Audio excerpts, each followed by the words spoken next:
Dati nagtataka ako kung bakit gustong-gusto ni ama ng kape.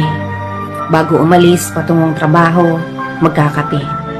Pag uwi galing trabaho, magkakape. Pagod, timpla ng kape. Masaya, lasing, galit, normal na araw, kape pa rin. Nung tinikman ko naman yung kape, sinikmura lang naman ako. Pero nagbago ang tingin ko sa kape noong nagsimula na akong magpuyat sa mga pangarap para sa aking pamilya at sa aking sarili.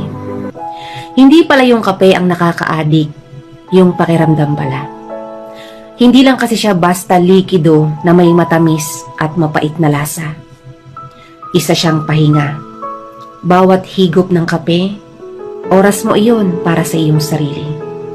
Bawat segundo na dumadaan habang hawak ang baso, iyon pala ang espasyo para maisip mo kung ano ang sunod na plano. Sunod na hakbang patungo sa pangarap mong maging ikaw. Habang tumatanda ako, mas nagugustuhan ko na ang kape.